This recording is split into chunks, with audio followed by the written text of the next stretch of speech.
sticker that says "Born Hard." I bet you do. Guess that movie and you get a pat on the back. Welcome. Welcome to Mama Mystery. I am your host, Kelly. And I am your co-host and Kelly's dazzling genius husband, Austin. Okay. So the anyway. Titanic is a big boat that went splash. That's still funny. If you missed the last episode, you missed out on a good laugh. Yeah, it was. And we still haven't gotten quite that person funny. to come forward yet. Yeah, we still don't know who left that review. You know what? I have an idea. You know what, guys? I don't even have jurisdiction to do this. But if that person can tell us who they are and prove it, you get a free Patreon membership for 1 month. You did not even ask me. I know. I don't even have jurisdiction. This isn't even my podcast. Oh my God, Austin. I'm just kidding. I don't even know if I can do that. I mean, I don't really know. If but if I can, then I will. We want to identify you because I want to know if you're, what you're doing in life. I hope you're using those writing skills, that sense of humor. Okay. Anyway, on to today's episode. I'm sorry for crossing my jurisdiction. Today's episode was recommended by Ashley Lovely. If that is really your last name, that was your name on That's Instagram. lovely. If that's really your last name, that's pretty cool. That's pretty cool. Kelly loves, listen to that person's name. It sounds cool. You know when you're a little kid and you write think stuff? I know someone named London Loveless, and I was like, oh my God, that's a rock star name. Or a porn star name. Well, I hope she's not listening. Well, sorry if she is. It doesn't matter. It's a cool ass name. Yeah. Anyways, do you know when you're a kid, did you ever do the things where you write on a piece of paper and you're like, that's a 7th grade A. No, that's a 5th grade A. Maybe that was just my class. Maybe, but you still write your A's like a middle school girl with like the hump on the top and then like you bring it down and then you do the loop. That's like how I did it in middle school. Okay. So much extra time. Okay. Well, let's get into the show. I'll just screw off. So the reason I brought that up was because oh my God. I don't even remember why I brought it up now. Cool. Oh, because you sound like that whenever you say that's a cool name. That person has a cool name. Austin. All right, let's get into the show. All right. I'm setting the mic down, folks. Oh my God, he really did. Before we get started, I want to apologize for sounding so congested because I probably sound like, I don't know, someone who can't breathe out of their nose because I can't. So super sorry. I apologize for something that I can't control. Deal with it. And also, we have some new Patreons to thank, and there's a lot. Super excited for this. So, Beth Davis, Chelsea Jago, Nicole Murdoch, Shanda Parrish, Daisy Fritsch, Erica Moore, Sammy Jo Howard, Jessica Carlskin, Amanda Hux, Lydia May, Tiara Schrombach, Lindsay Verbick, Katie Mays, and also Taylor McDowell and Griffin. Oh, and Jennifer Schultz. Damn, that's a lot. We are growing and showing, friends. We appreciate it. That is so freaking awesome. Thank you guys so much. And Kelly's talking about it, so she's a grower and a shower. Yep, that's what we do in this house. Anyway, so today's case is about a man named Kevin Bacon.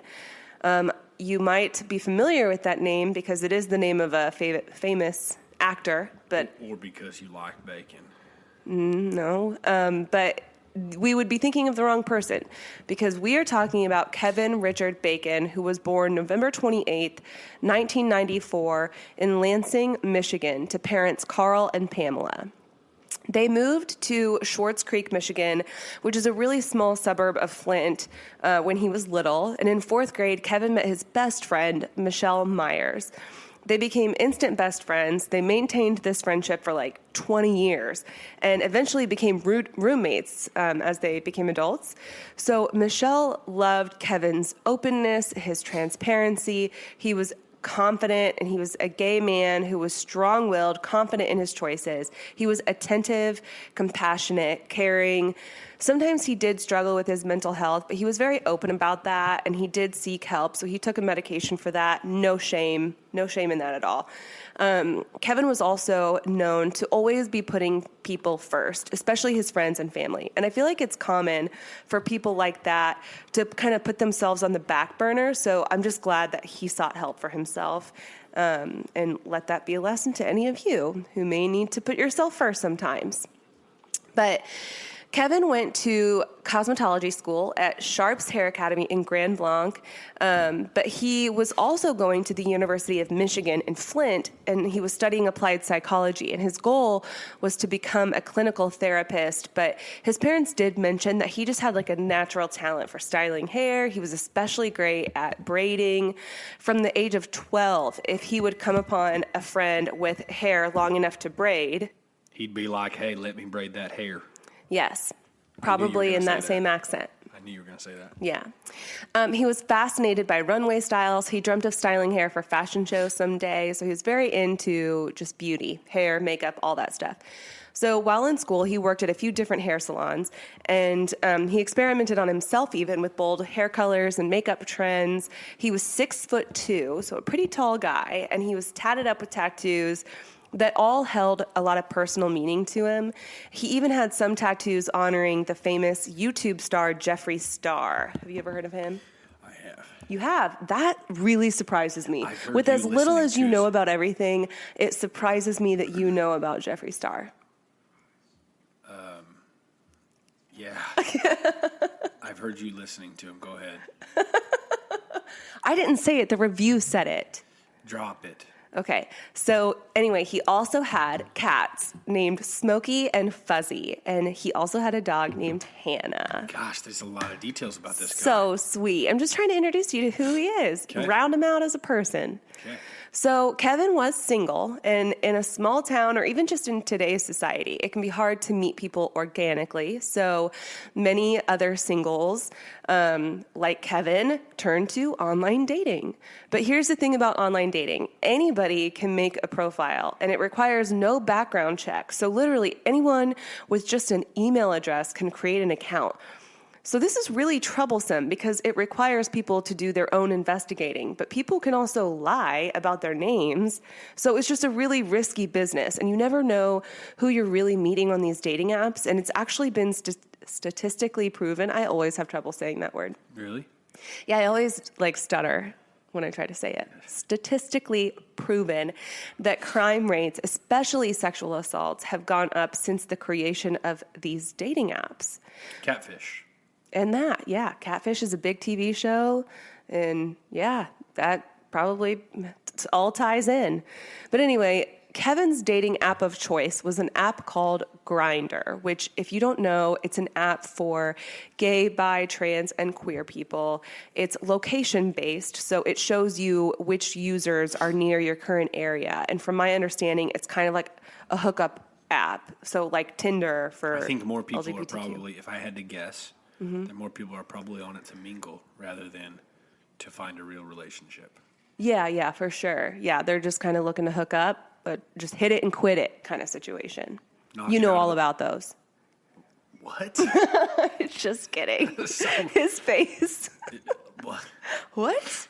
Keep going. So anyway, One more rude comment to me and I leave.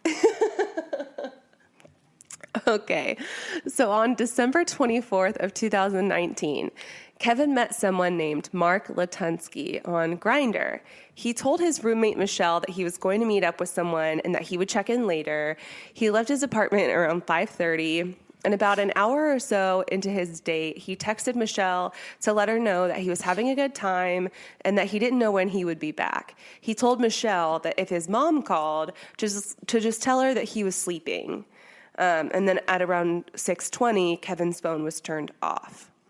So the next day was Christmas, and Kevin was supposed to meet up with his family that morning for breakfast. And when he didn't show up, his parents were concerned because it wasn't like him to just not show up or not call. Especially on Christmas morning, probably. Especially on Christmas. He was very considerate and punctual, so this was like totally out of character for Kevin. So they can't get a hold of him. Michelle can't get a hold of him. And as the day goes on, they're becoming more and more worried. Michelle tells them that he was meeting up with someone he met on a dating site the night before, and this was a huge red flag to his parents. So they contact the police to report him missing, but police don't immediately officially declare him as missing.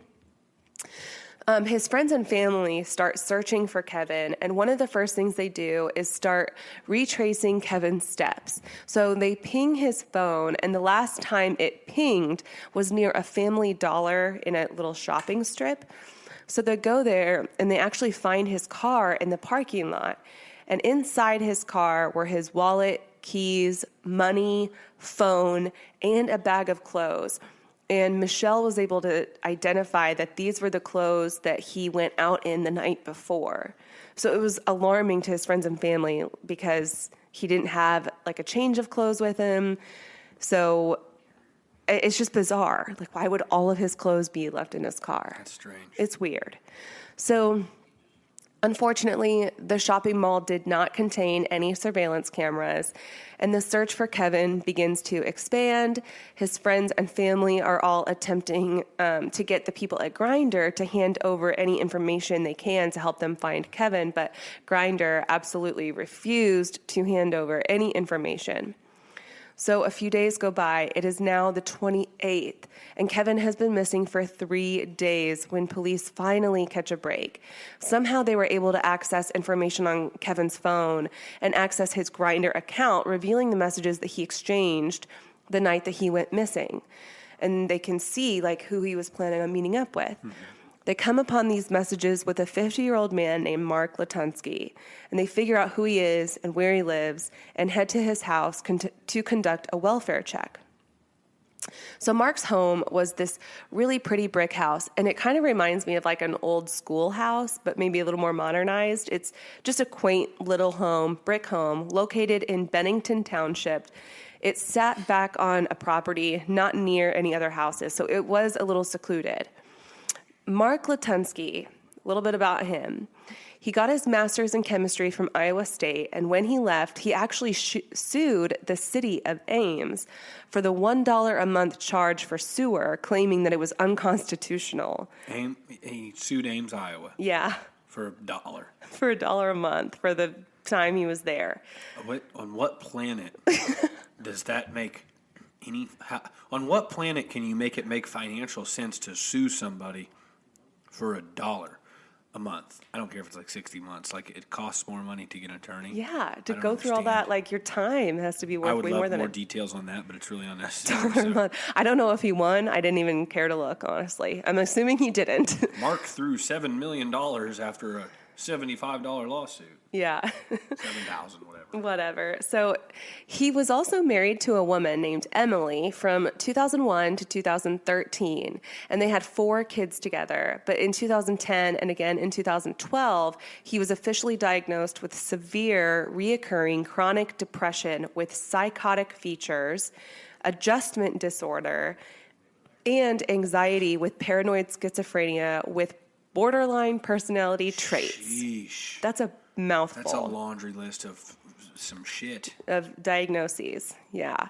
He was prescribed medications for these diagnoses, and when he took these medications, he was fine.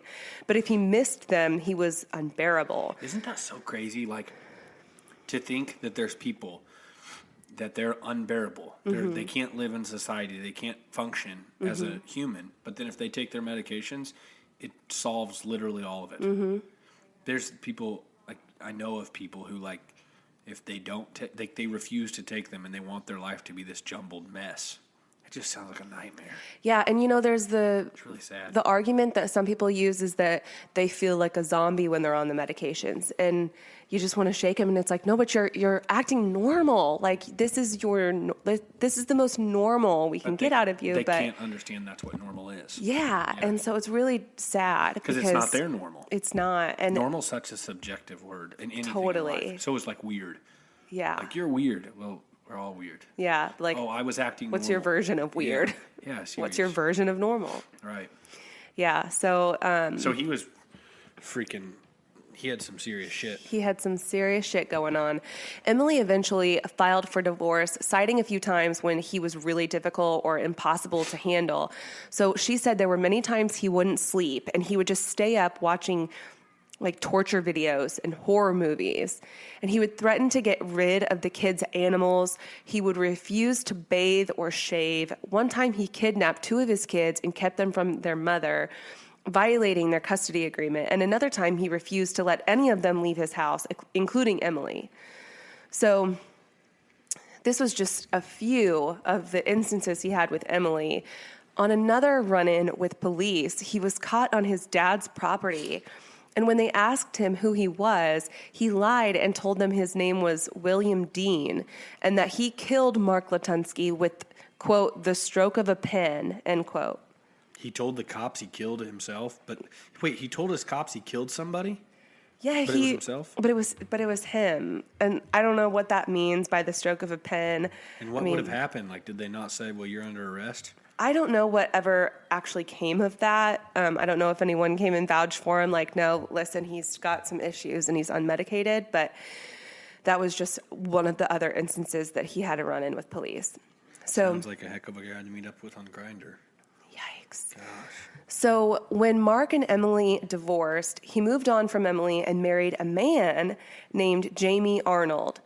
Their marriage lasted about 5 years, but they separated prior to Mark's run-in with Kevin because Jamie said, quote, Mark started saying some very unusual and unreasonable things, accusations. He claimed that the neighbor was polluting our water. He claimed that his family was not his family, that his biological family was not his, that his children were not his. He said, I can no longer bathe in the house because it was toxic, unquote. So Jamie also said that he would come home to Mark entertaining other men in the house while he was there. And I'm using entertaining, I understand you know what I mean. Yeah, we're just not going to get graphic with it because this isn't that kind of podcast. Yeah, well, give it time because this story gets crazy. But anyway, he would come home to him, hanging out with these other dudes, and he would even try to involve Jamie in the activities, but he wanted no part of it. He even said in an interview, like, he would see what was going on, then go make dinner and just go to bed because he just wanted to get away from it. So ultimately, they separated in September of 2019. And it was only 2 months later that police were knocking on Mark's door looking for Kevin Bacon. Wait, I thought this was happening on December 24th. So it was 3 months later. September, October. October. Oh, you're right. You should have just seen Kelly. She went to count and she put her thumb out first and then the other ones, and she looked like a little kid. All right, so 3 months later. I'm sick. Leave me alone. I'm going to blame it on that. Guys, Kelly's so much sweeter when she's sick. Thanks. Okay, so anyway, when Mark answered the door, he was wearing nothing but a leather kilt. And Mark... That's the picture on the Instagram. That's the picture on our Instagram. I don't know if it's the same one. Maybe he owned a variety of leather kilts. Who knows? But Mark Next time is you walk in the house, I'm going to have a leather kilt. Please, God, no. God, please don't. All right. Absolutely not. No. Leather chaps. No, thank you. May I continue? He's getting ready to leave. So, okay, Mark is a pretty big dude with this really long beard. And I feel like he almost resembles a cross between a Russian and a Viking and maybe a warlock, and you just swirl them all together and you have Mark Latunsky. I don't know. He's a interesting fella. I think he's creepy looking. I put a picture of him on our Mama Mystery page in case you're curious. And he would put his beard in all these different ponytails. I don't know. You just have to look him up. He's just a weird dude. But when police told Mark that they were conducting a welfare check, he let them in to look around. And he was just totally nonchalant about it. He's like, yeah, come on in. And it wasn't long before they discovered a trapdoor leading to a hidden room in his basement. Weird as heck. That's when they found Kevin Bacon dead, hanging from the rafters in the ceiling, upside down and completely naked. So Mark was immediately arrested and admitted that he stabbed Kevin in the back, and when that didn't kill him, he slit his throat. Then he said he tied a rope around his ankles and strung him up from the ceiling. And he also admitted that he noticed it was a new moon that night. And usually he has Rocky Mountain oysters, or you know what those are? Bull testicles. But since he didn't have any, he figured he would just cut off Kevin's testicles, cook them up in a frying pan, and eat them. No way. And that's exactly what he did. No way. Yes. Holy shit. Yeah. So he also admitted that if he had had more time, he would have continued eating parts of Kevin's body. And Mark's version of the story went like this. So Mark said that he and Kevin started chatting on Grindr and they agreed to meet. He said Kevin really wanted to live out a fantasy, which was to meet him in a public place, and then Kevin would get completely undressed and get into Mark's van wearing nothing but a blindfold, earmuffs, and ankle and wrist restraints. So if this is true, it might explain why Kevin's clothes and belongings were found abandoned in his car. There were not any signs of struggle or foul play in or around his car. So I guess it's truly impossible to confirm if this story was true or not.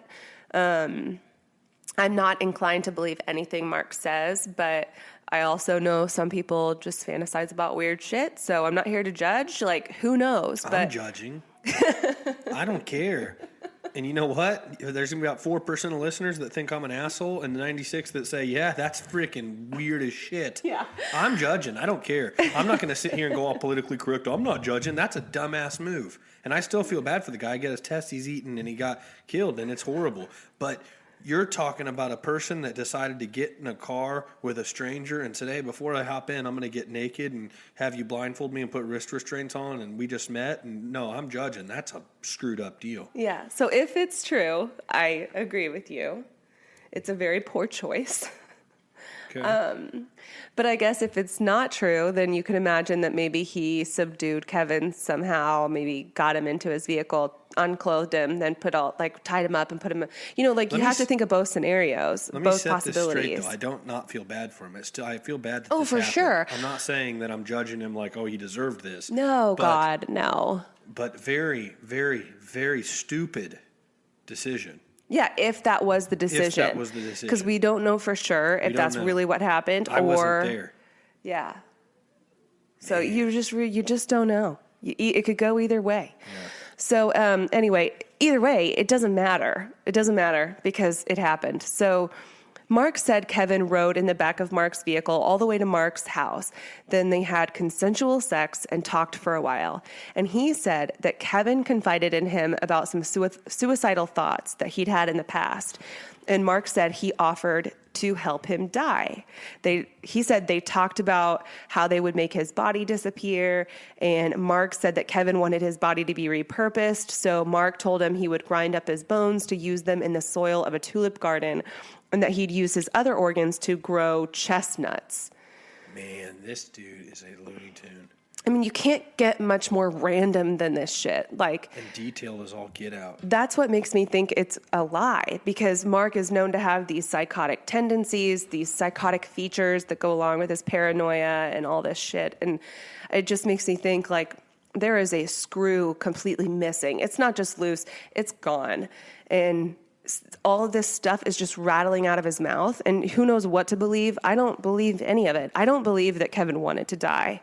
I really don't. I don't think he would have wanted to die in such a way to leave his family like that on Christmas. I don't see that happening. The way he talked to Michelle before he left, the plans he intended for the next day, Christmas morning, I just don't believe it. Right. So I believe Mark is just full of shit. But police intercepted a package that was meant for Mark. It was heading to his house, and it was a dehydrator that Mark said he planned on using to turn Kevin's muscles into jerky. So Mark was charged with open murder and mutilation of a body. He was assigned a public defender, and during the arraignment in front of a judge, the judge asked him to confirm that he was Mark Latunsky, and he said, "No, I am Edgar Thomas Hill, and Mark Latunsky is my nephew."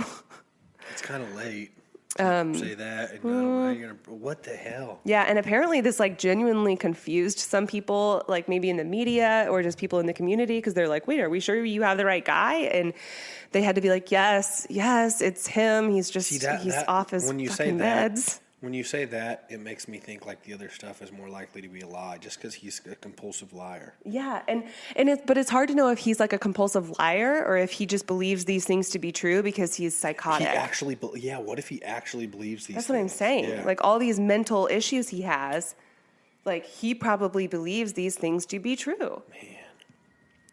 So with this, Mark's competency to stand trial came into question. So he was sent to the Michigan Center for Forensic Psychiatry, where he stayed until he was deemed competent. So I'm guessing that they kept him there until they were able to get him back on his meds and thinking relatively straighter. But there's something important to add here. Kevin's attack was not an isolated incident. Just 1 month before Kevin was murdered, a neighbor called 911 after seeing Mark chasing a 29-year-old man who was running from Mark's house wearing nothing but a $300 leather kilt. When police arrived, the man told them that he had been chained in Mark's basement but ran after becoming, quote, spooked. And when they questioned Mark, he said he was just concerned about getting the $300 kilt back. That's all he cared about. All he wanted back was his kilt. Nobody ended up filing a complaint or a police report because everything that happened in the house was apparently consensual. And Except for the stealing of the kilt. Except for when he escaped with the kilt. So then in October, just 2 months prior to Kevin's murder, a man was visiting Michigan from New York, apparently on business, and he called 911 after he escaped Mark's basement. He told dispatchers that he met Mark at a bus station in Flint, and he said, quote, "We went to the store, had a soda, I woke up in the basement. He obviously drugged me." The caller said he didn't want to pursue legal action. He said, quote, "Just get me the fuck out of here so I can go home," end quote. And I have heard of this, like people not wanting to press charges when they live out of state because they don't want to have to like come back and testify and whatever. But just think, had you done that, maybe it could have changed the trajectory for Mark's life and Kevin's life. I don't know. Hindsight's 2020, but just who knows? So the 911 calls of both of those victims are actually available on YouTube. And I would add them here like I usually do, but honestly, they're so muffled and difficult to understand that it's probably best if you just search for them on YouTube and watch them with the captions on, because both men are like out of breath and running to safety. So it is, like really dramatic, but it's just impossible to put them on here. So anyway, in my opinion, what happened with Kevin Bacon was something that Mark was probably attempting with at least 2 other victims that we know of, which in my opinion indicates premeditation and leads me to believe that Kevin never actually wanted to die because these other 2 victims didn't want to die either, but found themselves in very similar situations that just didn't go as far as Kevin's. And also, if Kevin really wanted to die, then why was he stabbed in the back? When a victim has wounds on their backside, it indicates that they were either unsuspecting or they were trying to get away from someone. So like, for example, if someone is shot in the back, it's hard to claim that you shot that person in self-defense because you wouldn't need to defend yourself from someone who's running away from you, right? Mm-hmm. That's a good point. So Mark Latunsky's murder trial has yet to begin for a couple of reasons. COVID-19 is setting so many trials back, especially jury trials. But also, Mark's competency keeps coming into question. His public defender, Douglas Corwin Jr., said, quote, "He had prior delusional thoughts and that these thoughts involve conspiracy theories that involve judges, nations, and royal bloodlines. He still has those same delusional thoughts and cannot separate delusion from reality." He goes on to say, quote, "The center succeeded in obtaining better behaviors from the defendant, but the underlying reason he was determined to be incompetent is still present," end quote. However, Judge Ward Clarkson ruled on October 5th of 2020 that Mark Latunsky is mentally fit to stand trial. If it weren't for the pandemic, his trial would likely start right around now. But as of now, Mark's lawyer says that the defense would enter a plea of not guilty by reason of insanity, and that Mark will probably be hospitalized. Man. So yeah, it's yet to begin. I wanted to mention one more thing. I mentioned earlier that Kevin had tattoos honoring Jeffree Star. And I wanted to point out that when Jeffree Star got wind of what happened to Kevin, he reached out to the family and donated $20,000 towards his funeral expenses and his GoFundMe page. That's cool. And he also encouraged his millions of followers to do the same and help out. And the last I looked, it reached like 37,000 and it was shut off. Like, I don't know if it was shut down because it reached a goal or if it just shut down because it's kind of older. I don't know. But anyway, I just thought that was cool that he did that. Yeah. So what have we learned from this case? Well, I think everybody knows you need to be incredibly careful when you're meeting new people, especially when you have no mutual friends, like when you meet someone on a dating app. So if you're meeting someone for a hookup, tell someone where you're going, when you'll be there, when you'll be back, give as many details as you can, and leave your phone on you and turned on. Meet in public places first and use your best judgment.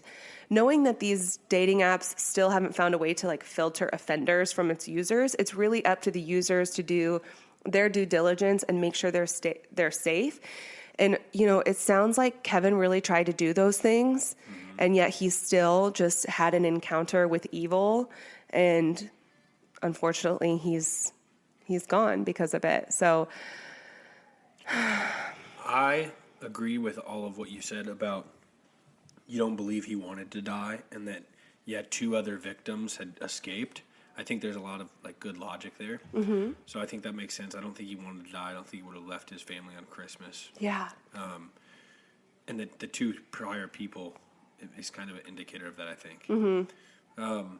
The other thing I'll say, I feel like I say this to Kelly every time after the episodes are over like every other 3rd episode or something, and I may have said it before, but I just can't imagine the job of being a freaking attorney and going and like no, I don't know how it works. I don't know if somebody does kill somebody and then if they go to their attorney and they say, hey, I didn't do it, prove me innocent. Or if they say, hey, listen, I did it, but I need you to help me out here. I don't know how that part works. But the point is when I don't know how these attorneys, in cases where they're very clear, like a Casey Anthony. yeah, Okay, or like a this, where he literally says, yeah, I did it.